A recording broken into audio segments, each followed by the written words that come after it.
Good afternoon, everyone, and welcome to the Springfield Township Board of Trustees meeting. It is October 14th, 2014 at approximately 5:30 p.m. Mr. Burning, may we please have the roll call? Yes, Mr. Honolaw. Mr. Burning? Present. Ms. McFarland? Present. Mr. Honolaw? Present. All trustees are present. Let's please stand for the Pledge of Allegiance. I pledge allegiance to the flag of the United States of America and to the republic for which it stands, one nation, under God, indivisible, with liberty and justice for all.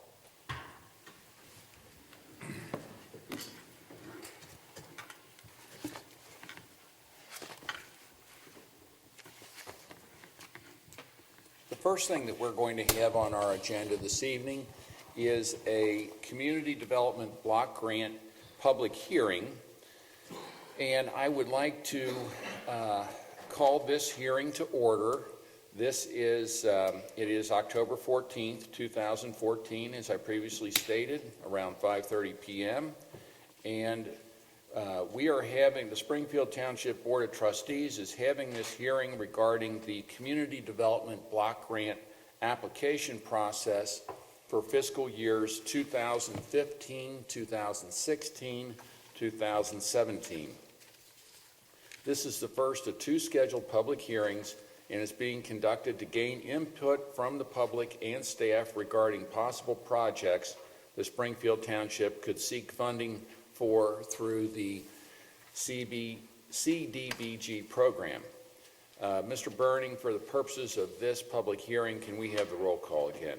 Yes, Mr. Burning? Present. Ms. McFarland? Present. Mr. Honolaw? Present. All trustees are present. The community development block grant process is a process which we have engaged in Springfield Township for many years, and it is a way to get grants that help with funding some of the low and moderate income areas in the township. The purpose is to prevent slums and blight and to address urgent local needs. Some of the potential projects that we have would be a continuation of funding for the West College Hill Neighborhood Services in an amount of $68,000 per year for 3 years. This would be an increase of $10,000 over their previous funding that was approved in this last cycle. Also, there is a potential for a 7 Hill Street resurfacing project. This would be Blue Hill Drive. We also have Senior Center HVAC repairs and potential Frost Playground equipment and relocation. Do we have anyone here from the public that would like to address the board this evening regarding any community development block grant potential projects, or for that matter, for any reason?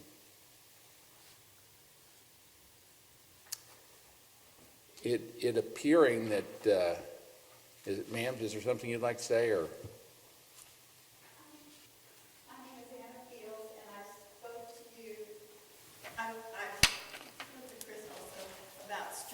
Pleasant Run Farms, and he gave me some information. Yes. I know you get grants and so on, and my main concern was if there are some streets there that are going to be resurfaced within the next few years.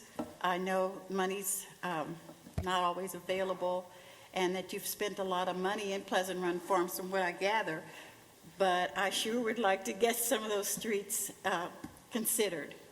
Yes, ma'am. This particular, we'll address your questions, but this particular, the community development block grant application process is for low-income areas, and a lot of the areas of the township don't apply. I could almost without, you have to look at census tracts, or we can do. It doesn't Yeah. qualify.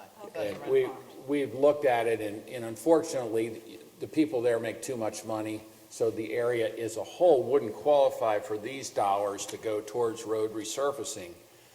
With that said, we have in the township ranked all the streets. I believe you called me, and I got the information and was intending to call you back, but maybe after the meeting I can give you some more specifics. There were a couple of streets in particular. Which were the streets you were telling me? Deerhorn, going to the west side of Pleasant Run Farms. Deerhorn, Fallbrook, and Fullerton. Mm-hmm. And I did see where they're going to work on the bridge down on John Gray Road, which is in close proximity to those streets, but I don't know. I think Chris was talking to me about that. That's why I hesitated. I wasn't sure whether I should be bringing that up at this time or later on, so. Well, and that's okay. Those are good questions, and we'll be able to get with you. I don't know, I didn't bring my sheet that had the streets ranked, but we can talk to you about that after the meeting and what some of the ideas are.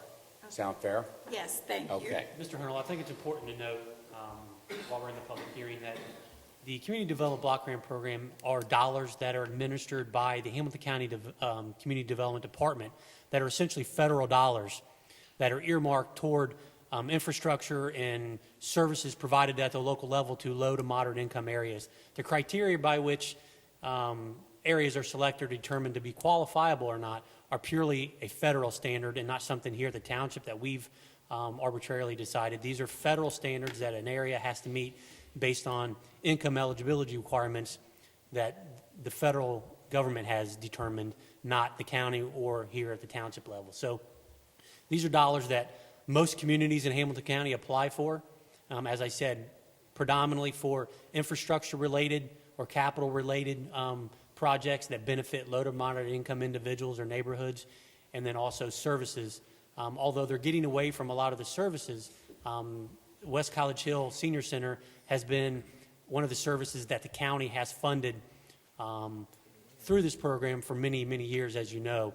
And we, as the local governmental jurisdiction, have to make that application on behalf of the West College Hill Senior Center in order for them to be eligible to receive those grants, which we've done for years.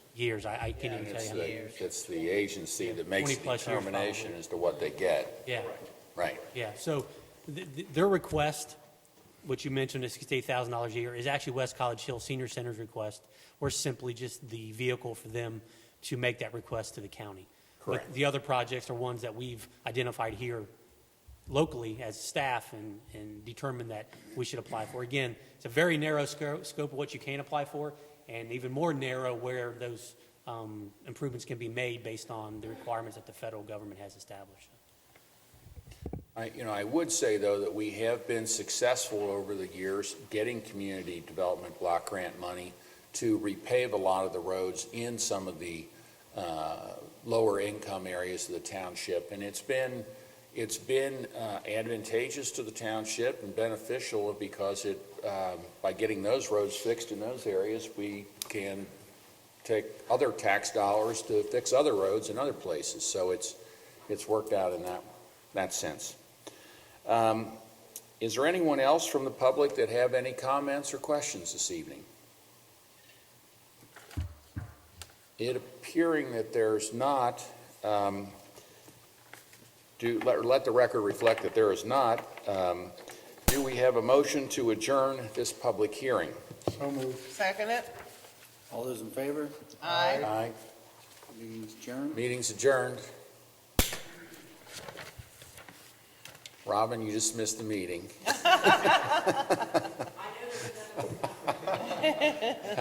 Just kidding. Okay. Going back then to our regular agenda this evening, we have minutes for approval from our regular meetings, which were held on July the 8th, 2014, August 12th, 2014, and September 9th, 2014, as well as minutes from regular work sessions on July 23rd and August 27th, 2014. Do we have a motion to approve the minutes? So moved. Second it. Mr. Burning? Aye. Ms. McFarland? Aye. Mr. Honalaw? Aye. Minutes are approved. Next, Mr. Burning, do we have the fiscal officer's report? Yes, we do. For the month ending September 30th, 2014, the township's expenditures were $1,195,000. Receipts were $6,005,404 and some change.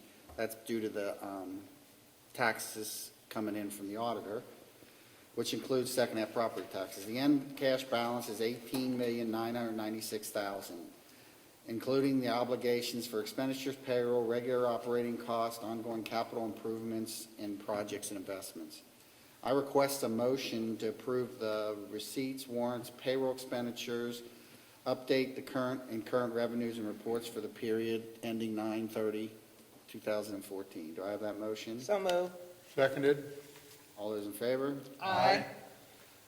Motion carries. And just to let everyone know that financial reports are available at the administration offices. And that's all I have. Thank you, Mr. Burning. Next, moving on to departmental action and discussion items. Mr. Hennenkamp, do we have a report this evening? Okay, Mr. Hunter-Law, just a few action items. First is notice we've received on a request on a liquor permit from Dolgen Midwest LLC, doing business as Dollar General. That's store 6112, and the location is 11850 Hamilton Avenue. This is a request for a new C2 liquor permit, and I don't believe there's any objection from the police department, so at this point I would request that the board authorize us to send the appropriate notification to the Ohio Division of Liquor Control. Do we have such a motion? So moved. Seconded. All those in favor? Aye. Motion carries. The next action item I have is to seek the board's authorization to enter into a new agreement with Medi-Account Management. Medi-Account Management is the company that the township is contracted with for, many years, Rob. I guess ever since we started doing EMS billing. But they do the EMS billing for the township. This renewal is due to the fact that the current contract is expiring. It was a 2-year contract, which expires. And the contract that's expiring was a little different than the one we'll be renewing, because it had, the expiring contract, we did a lot of there was some equipment aspects to it, tablets, I think is that what it was? The monitoring, was it was like a tablet that we had purchased? And the software that was needed That's right. to operate. We will not have that issue, so some of the structure of the contract is going to be different from that standpoint, but really, for the most part, the terms are going to be the same. They are requesting a 3-year term. We're still working on some language, so what I'm hoping to do at this point is get a motion from the board that will authorize me to enter into that agreement with Medi-Account Management for up to a 3-year term, and it be contingent on final approval of the language from our law director. Do we have such a motion? So moved. Seconded. Seconded. All those in favor? Aye. Motion carries. Next item I have is just a mention. We will have a resolution, actually Resolution 82-214, a little later in the meeting. And this is a resolution that will establish a memorandum of understanding and agreement with the city of Mount Healthy for providing police service to the city upon the city's request. And just, it's fairly self-explanatory. I know the board's had an opportunity to look at the resolution, and the agreement is actually a part of that resolution. But it fits in well with what, we've really been trying to do over the last 5 years. As we dealt with our financial crisis, we knew there were probably 5 options. One of those options was to raise revenue. One of them was to make cuts. Another one was to look to provide service to other jurisdictions, which is exactly what this is. And then some of the other things were to do some collaborations with local governments, similar to what we've done with Coleraine, both on the police side and on the fire side, and then the internal collaborations that we've done as well with Parks and Service. So this kind of fits in exactly with what we've talked about. This won't necessarily be a permanent situation, although it certainly could lead to something permanent.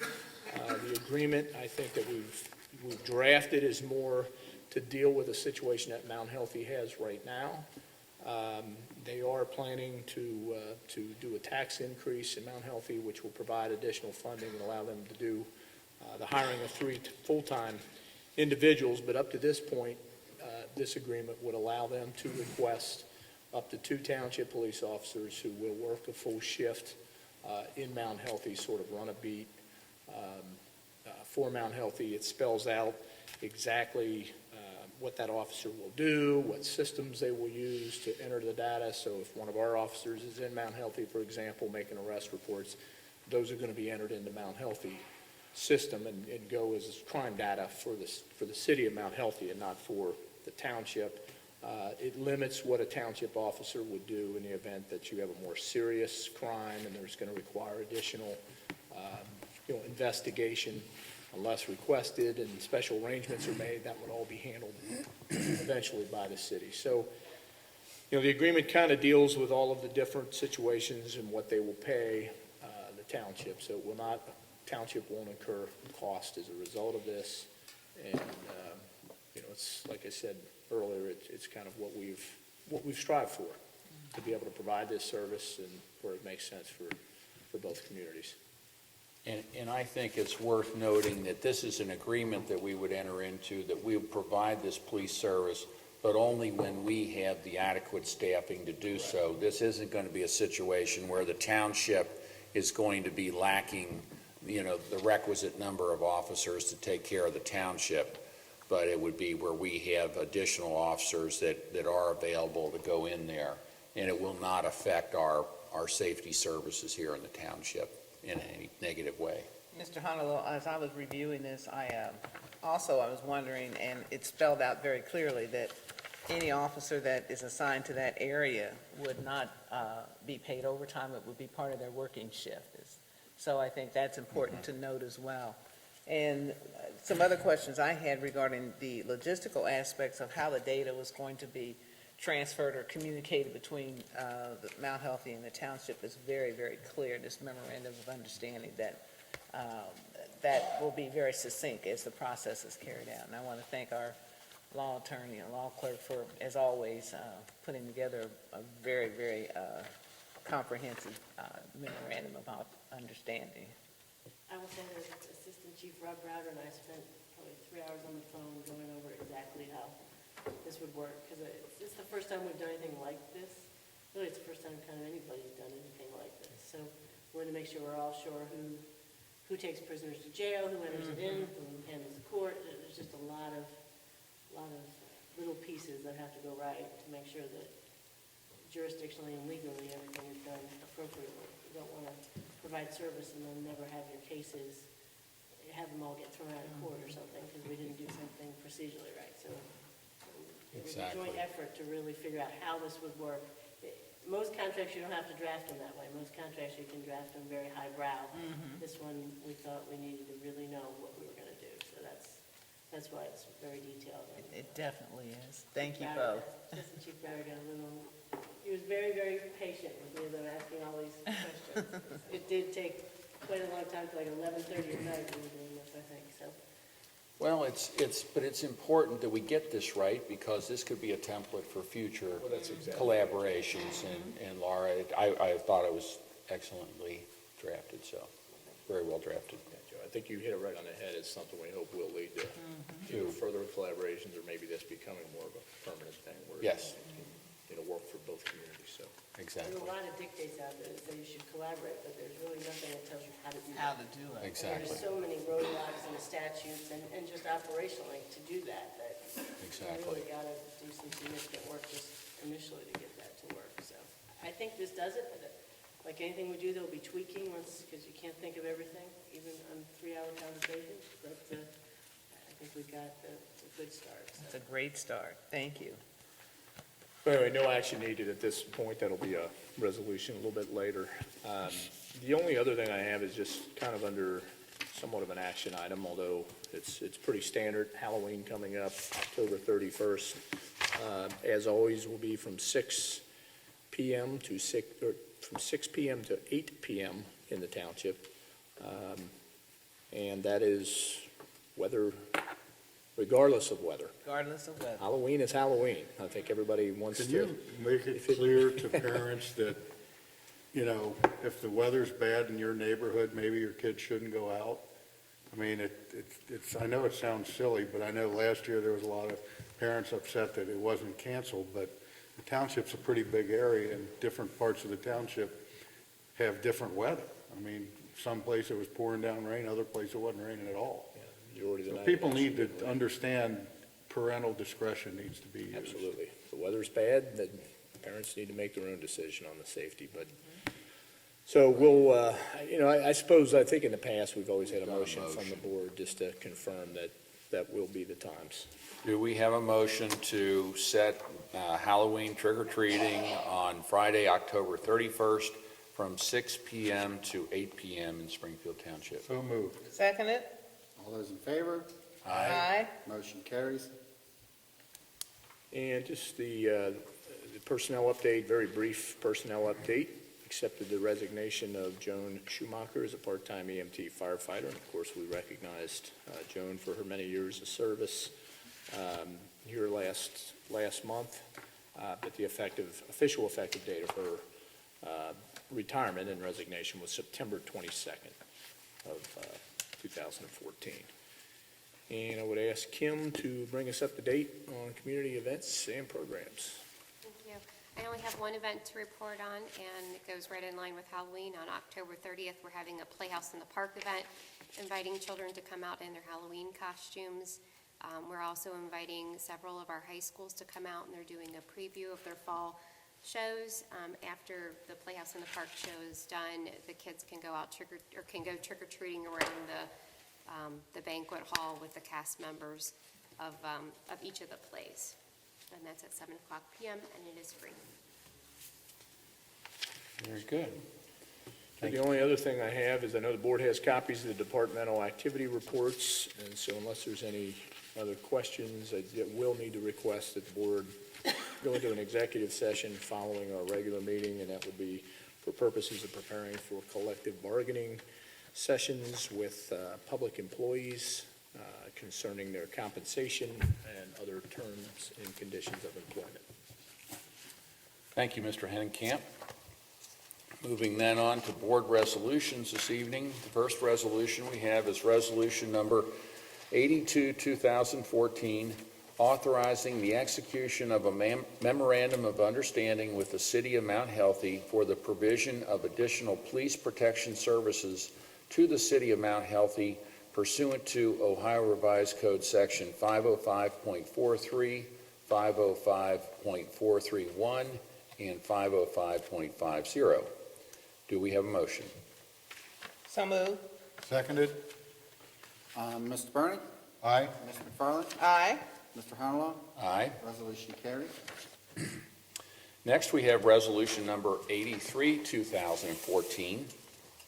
This is a supplemental appropriations within the general fund, gasoline tax fund, road and bridge fund, police district fund, fire district fund, road district fund, drug law enforcement fund, and the state law enforcement fines fund. Do we have a motion? So moved. Seconded? Mr. Bernie? Aye. Mr. McFarland? Aye. Mr. Honolo? Aye. Resolution carries. And, you know, it might, if anybody looks at this, there's a number of monies moving around in these funds. This is not additional, maybe Mr. Hennekamp, a good way to put this is not additional appropriations of something beyond what's in our budget, but Correct. It's Putting- generally putting a specific line item. assigning money into the specific fund that it should be in. Next, we have resolution number 84, 2014, authorizing the filing of an application pursuant to revised code section 2981.12 and revised code 3719.11 to authorize the destruction of property in the possession of the Drug Abuse Reduction Task Force, DART, that has been unclaimed, lost, abandoned, stolen, forfeited, or otherwise lawfully seized. Do we have a motion?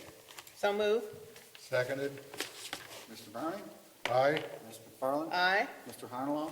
Aye. Resolution carries.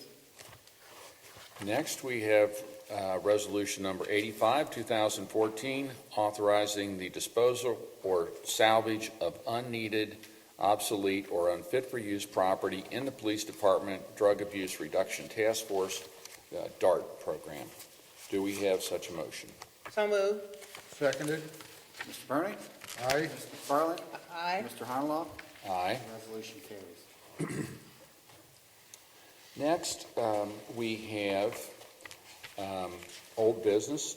Anyone have any old business for the board this evening? I have one item for discussion, just educating the community. You know, we've had some discussions. Rob Leininger has talked about paramedics and the role of paramedics in home care services and home care, period. And I had the opportunity to attend a paramedic seminar where they discussed the very topics and the opportunities as communities are growing, as our population is aging, as individuals are acquiring and have special needs, just what the role could possibly be for our paramedics in the community. And it was really an enlightening seminar because it identified the states that already have implemented this type of process. And again, it's a way to keep hospital costs down. It's a way to sustain individuals with special needs or aging to stay in their home. And the paramedics would have the opportunity to visit or look at the individuals, making sure, assessing them to make sure they're okay. There's still some logistical aspects to be worked out, particularly for the state of Ohio. Am I correct? And we also had, from a legislative perspective, Senator Seitz, and he was very informative as well regarding some of the challenges that the state of Ohio would expect to see before he could continue, and he supports it to a point, but there are still some challenges there. So one of the things I found most interesting is, and because I work in the healthcare field, I've seen how robots can perform surgery and can be a part of maintaining safety for individuals in their homes. And so they have this telemedicine, isn't that what it's called?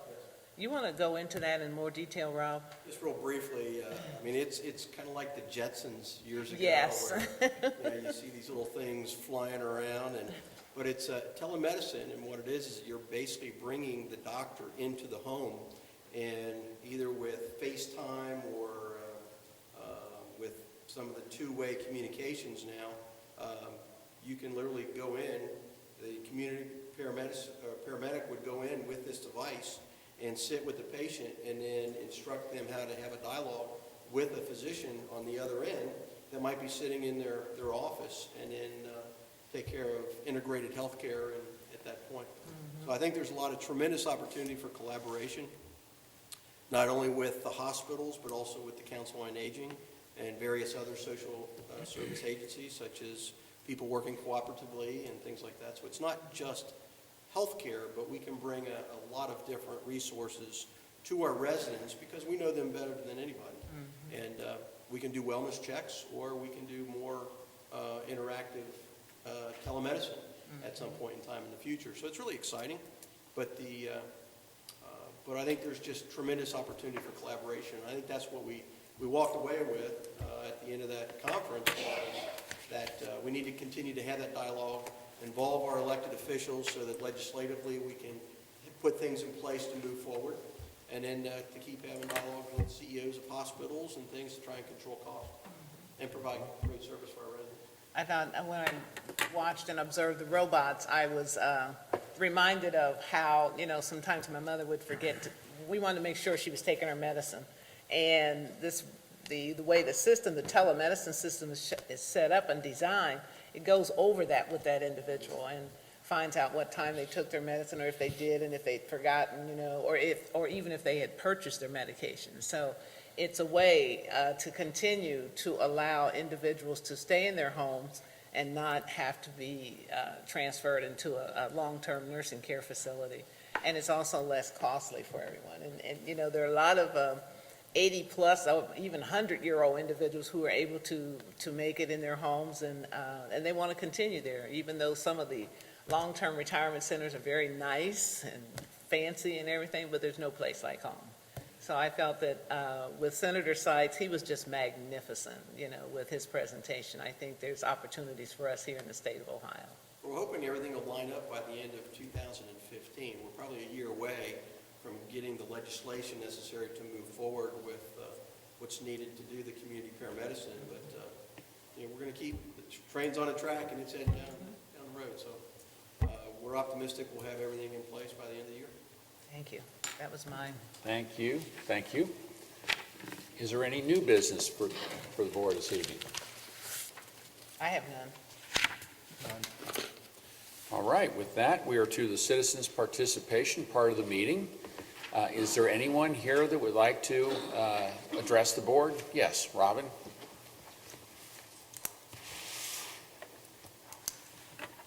And as always, please state your name and address for the record. It's like you don't know me. Robin Hendley, 6341 Ridgefield. Annual announcement, just to remind everyone, this Sunday is our annual Meet the Candidates Night, sponsored by the Finneytown Civic Association. It will be at 7, from 7 to 9, sharp, back at the Senior Community Center. We do have confirmation so far from all 3 of the commissioner candidates in Hamilton County. The 2 of the candidates for U.S. Representative to Congress of the 2nd District, the state Senate race of the 9th District, and Chris Moran from the League of Women Voters will be there toward the end of the evening. She will be sitting at the information table with sample ballots for the issues that'll be on our ballots in the Hamilton County residents. She'll be there to answer any questions that they may have regarding any of the issues, and she'll have her usual, I think they call it voter rotor. The newspapers will be available. And then anyone of the candidates that are running, that are actually running for office this term, they're free to bring campaign literature, signs, things of that nature. We cordon off an area so any of the participants or attendees are willing to take those, and should they choose to do so. So nothing real different from previous years. We hope that you'll all join us. You do not have to be a member to come. Thank you, Robin. That's been a very, very successful activity by the Finneytown Civic Association, and it's been a good forum in past years. It's my understanding there's somewhere between 25 and 30 years they've done it, and I think we may be either the first or possibly the second organization that has the longest consecutive amount of years for having done it. So long before my time, but I think it's a good thing. And then I have one personal thing, and it's my apologies because I didn't get here on time. Could you tell us, John, where our water line is? We got letters, and we've got no pipe. You have any idea? No. Okay. The letter said the construction season was going to be from mid-September to January 5th. We have new colors, new paint. Now we have green. We don't know what the green means, but we don't have any pipe. The job hasn't been staged yet, and we're kind of wondering what's going to happen. We figured we're not going to get the roads till next year. That's kind of a no-brainer. And that's okay, because they did come in, someone, and the gaps between the curbs and the street that were creating some problems with our driveways, that's all been patched up a little bit, and I assume that's temporary until the roads go in next year. But everybody keeps calling me and says, where's the pipe? And I said, I don't know. Well, one, they're not going to stage material on site. Typically, they do that, and it creates a gigantic mess. So when they commence this work, they're going to bring out enough pipe to do a day's work. Okay. Leave it in their yard. But yeah, we've had multiple dates given to us by Waterworks and multiple disappointments. So at this point, I'm not sure when they're going to really start. They were supposed to start this week. You know, the weather's been a factor, obviously, but honestly, I don't know. In the contracts between Waterworks and Ed Leda Construction, so we have very little influence to exactly what they do. But they are going to proceed with the water line yet this year through the winter. The only concern that I've had come up is we know we're going to have a long period of time in each of the sections where the water has to be shut off. Everybody would much rather have it when it's not, 10 below zero and snow up to your eyeballs, because everybody's concerned about water lines once they're emptied out and switched over and backing up in the houses and creating problems, and I guess I'm a little concerned about that too. Because our houses are, vintage 1940s. Being without water in the dead of winter is a lot harder than being out without water in the summertime. Well, I mean, normally their shutdowns are limited to, daytime hours. When Okay. they're out there doing the project, of course, they're going to construct a new water line, fire it up before they ever start connections, to the houses. So shutdown time should be relatively minimal. But they are going to go ahead this year. If I had a crystal ball, I would give an answer. But That's what they say. That's what they say. Okay. All right, I'll pass the word. Thank you. Thank you. Is there anyone else that would like to address the board this evening? It appearing that there is not, do we have a motion to adjourn So moved. this portion of the meeting and move into an executive session for the purpose of discussion of collective bargaining issues with public employees? So moved. Seconded?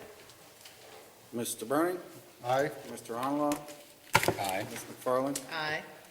meeting's adjourned. Thank you, everyone, for coming. Thank you.